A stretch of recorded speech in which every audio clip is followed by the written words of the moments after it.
انګریز وی اوور آر ډیډ باډیز من بوجنی لدا بکی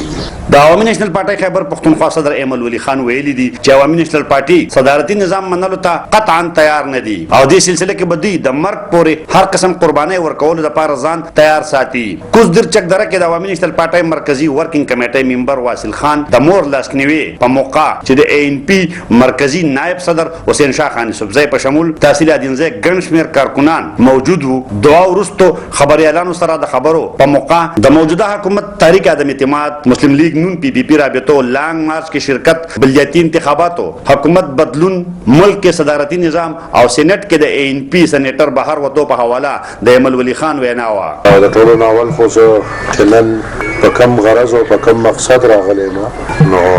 الله دې وبخي د ملک صاحب واصل خان ملک صاحب د مور په حق رسېدلی وه او زه نن د هغې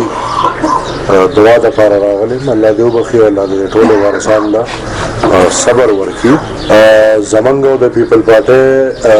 رابطه دا شوې ده دې وخت کې بلاول صاحب اخري زما سره رابطه شوې وه هغه پنجاب کې هغه به انشاءالله اسلام آباد ته راځي بیا به موږ کینو نور چې دا کمې خبرې دغلته دننه کېږي نو زه څه ویلی نه شم ځکه چې زه درسره خبر پر پارټي خپل مارچ کوي نو تاسو به اے ان پی څه پوزیشن دی هغوی دعوت کړی دی هغوی راغلي خورشید شاه صاحب راغلی بادشاه خان مرکز ته هغوی د دغې مارچ موږ ته دعوت کړی دی او عوامي نیشنل پارټي لګیا ده په هغې باندې تبصرې کېږي انشاءالله یو فیصله به مخامخ راځي. د پی ډي ایم د مارچ نه موږ سره څه دعوت شوی دی نه لا دې وخت پورې څه خبر نشته. تاسو چې د بلدیاتي الیکشن د اولنۍ کومه مرحله وه هغې کې اے ان پي د کوم حده پورې چې د مطمئن ده او د دویمې مرحلې لپاره چې دی څه امیدونه یې ورور مې جمهوري عمل د عوامي نیشنل پارټۍ تاریخ دی او دې خاورې ته دا تاریخ الحمدلله راوړی زموږ مشرانو دی.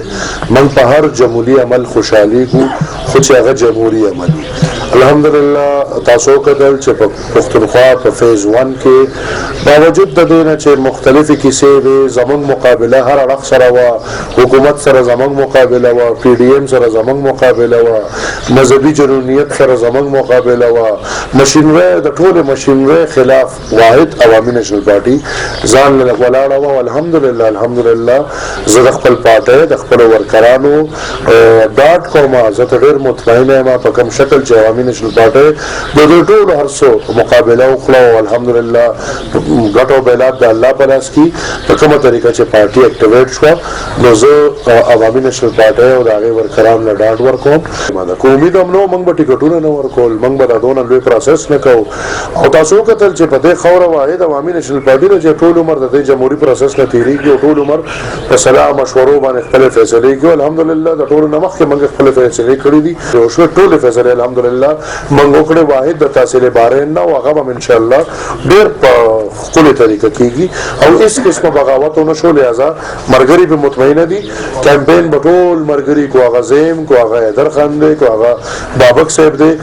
کمیټې مې جوړې کړي دي د خپلو مشرانو د چې کوم مشران په مرکزي مجلس عامله کې دي صوبایي مجلس عامله کې دي او ټولو تحصیلونو کې به انشاءالله ښه منظم خپل دغه چلو کمپین چلو او نور د الله په تمه یو. زه پوهېږم ته څه اورېدل غواړې خو په پاکستان کې هر حکومت هره ورځ غورځېږي چې ته تبصرو ته ګورې ته ټي وي ته ګورې ته اخبار ګورې د دا لومړنی حکومت نه دی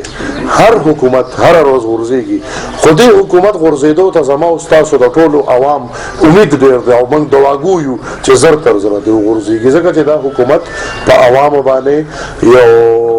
عذاب دی. زه به دا ووایم چې دونه لوی عذاب موږ په د خپل زما عمر 15 کاله عمر دی په دې دونه عمر کې ما داسې لوی عذاب په دې وطن په دې قام سیلابونه او زلزلې راغلي دي خو حقیقت کې سونامي و دا سونامي چې کوم عذاب راوسته زه پوهېږم نه چې د دې عذاب نه به دا وطن دا قام او دا ملک څنګه وځي. خبرې چې کومې اورو خو همدغه تا ته چې ما څنګه ووایي چې دلته حکومت روزانه غورځېږي خو توره ده او هغه توره ده چې د کوم دواړو اړخونو ته تیره ده یو ورخ به شلی لکه اوس ښکاره خبره ده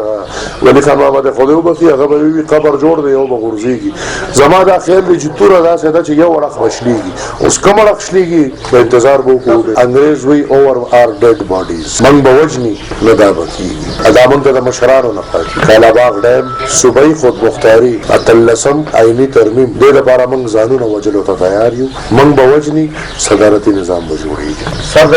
سټیټ بینک په حواله باندې چې کومه قانون سازي کېده د ان پی چې کوم سېنیټر د سېنیټ سره د اجلاس نه چې کوم نه ووته ما دا غي ټوله انکوایري کړې ده او داغي ووټینګ چې کوم شو نو ووټینګ کې هغه او مشر ارباب صاحب هغه په تال کې داغه ته کینسر دی داغه د کینسر علاج کېده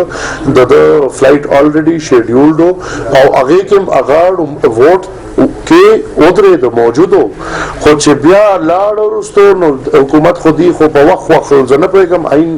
خلاف ورزي دي ری ووټینګ کې هغه نو دا یو وضاحت واضح دي اوس ری ووټینګ نه منته پته ونه بل ته وجه په دې به دوباره ووټینګ کیږي لہذا داغه د وجه هغه نو اذروایز دا څه شکایت دغه کور باندې نشته او نه بچري وشي